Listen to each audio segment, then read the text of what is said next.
Si vous travaillez sur la CSRD et vous êtes à la recherche de bonnes pratiques, eh bien le rapport de Women Business Coalition va vous intéresser et je vais vous le présenter en quelques minutes. Ce qu'a fait Women Business Coalition, c'est qu'ils ont lu 40 rapports annuels de 40 sociétés et ils sont allés rechercher les meilleures pratiques ou alors des infographies, des tableaux qui sont demandés par la CSRD. Aujourd'hui, il n'y a pas de rapport CSRD qui existe dans la mesure où les premiers rapports CSRD seront publiés en 2025. Mais il y a quand même des sociétés qui ont pris des petites parties de la CSRD et qui se sont dit, bah tiens, je vais essayer de faire mon analyse de double matérialité, je vais essayer de mapper ma chaîne de valeur, je vais essayer de mettre en avant ma stratégie climat. Voilà. Et donc c'est ce qu'on va voir aujourd'hui ensemble. Je vais vous montrer quelques exemples. Premier exemple, c'est l'exemple de DMA qui explique un petit peu quels sont les sujets ESG importants pour eux. Vous savez que dans la CSRD, vous devez identifier des sujets ESG et vous devez dire s'ils sont importants ou pas importants. Et ensuite, vous devez également dire si c'est une matérialité financière, c'est-à-dire si le sujet impacte la rentabilité de votre société, ou alors si c'est vous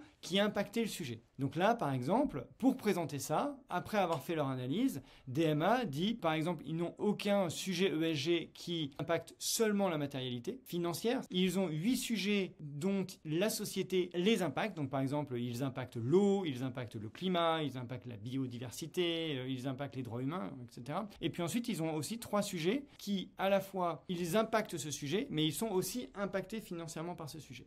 Et enfin, ils ont des sujets non matériels. Deuxième exemple, ici toujours DMA, on reprend les sujets ESG importants. Par exemple, E1, c'est le climate change, E4, c'est la biodiversité, S1, c'est le social on workforce, etc. Si on prend par exemple le changement climatique, vous voyez que ici, à la fois le changement climatique impacte fortement on va dire, le risque financier de l'entreprise, mais l'entreprise impacte également fortement le changement climatique. Troisième exemple, celui de UCB qu'on peut trouver à la page 87 de leur rapport.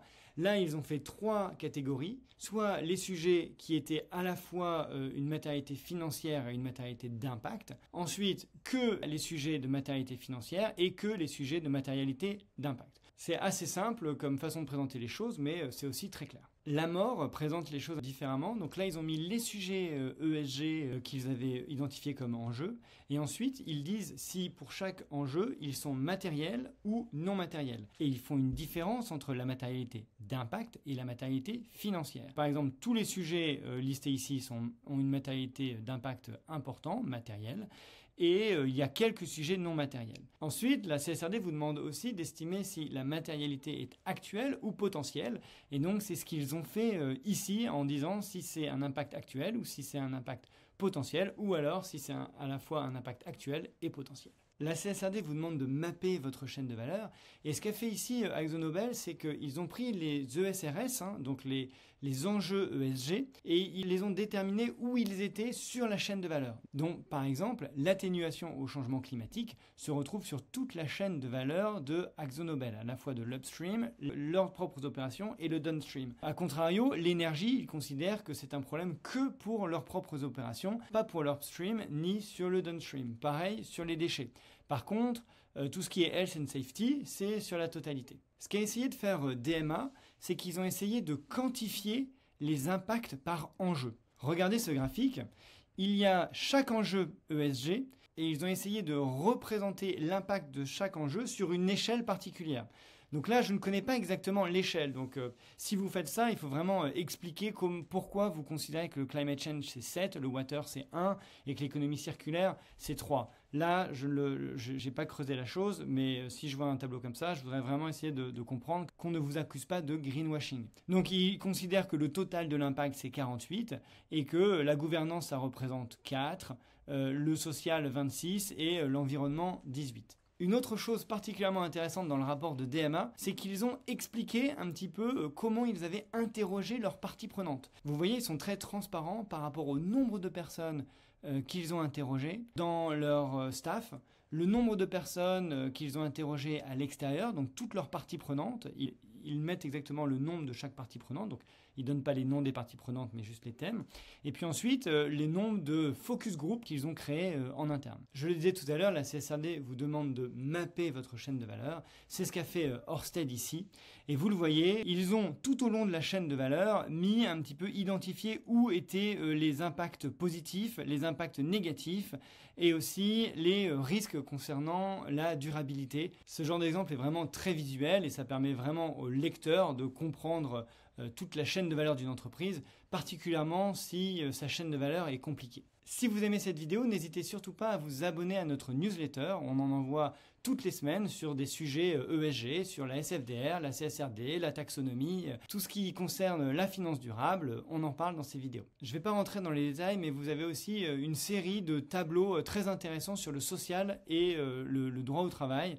Donc là, vous avez par exemple ABN AMRO qui liste tous les sous-secteurs et ensuite qui catégorise les différents sujets sociaux. On dit dans cet exemple a pris les enjeux ESG et les a mappés sur cette infographie qui montre la probabilité et l'impact. Donc par exemple sur le sujet 1, ici on n'a pas le nom des sujets, mais le sujet 1, il a une probabilité très forte et un impact très fort. A contrario, le sujet numéro 6 a une probabilité très faible et aussi un impact très faible. Intéressant aussi, ils ont montré le mouvement de certains enjeux d'une année sur l'autre. Donc par exemple le 8 est passé d'ici à là.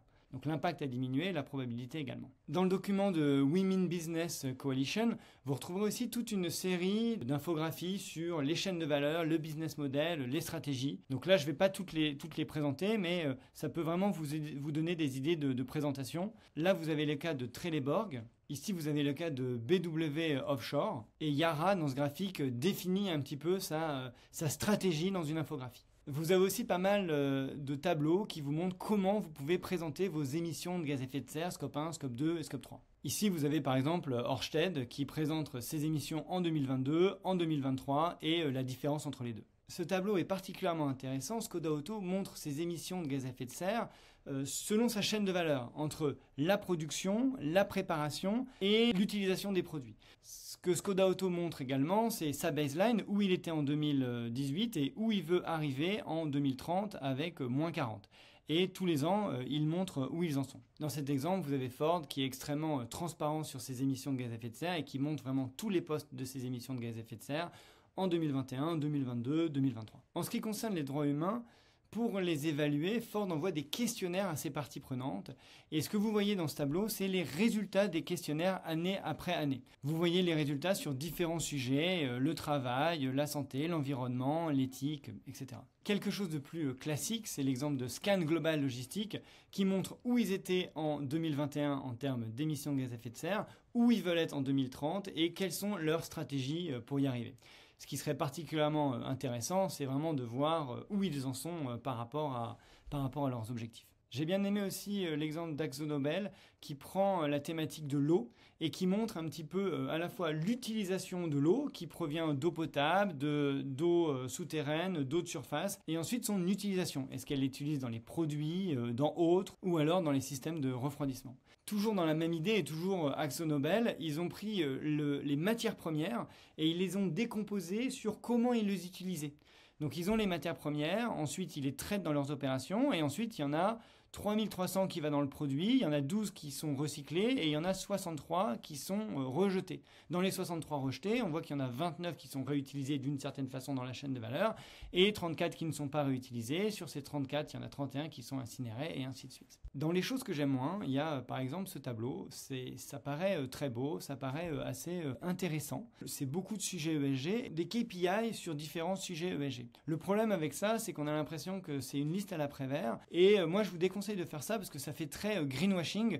Il y a vraiment à boire et à manger. On met certaines choses qui n'ont rien à voir les unes avec les autres et on ne se rend pas du tout compte si c'est important ou pas important. Ce que j'aime bien voir, c'est où on est, où est l'objectif et quelle est la différence. Voilà, et à la fin du rapport, vous pouvez cliquer pour retrouver les rapports annuels et les pages exactes et même aller creuser si vous le désirez. Si vous voulez encore plus creuser ces sujets, vous pouvez vous abonner à la veille Moonshot.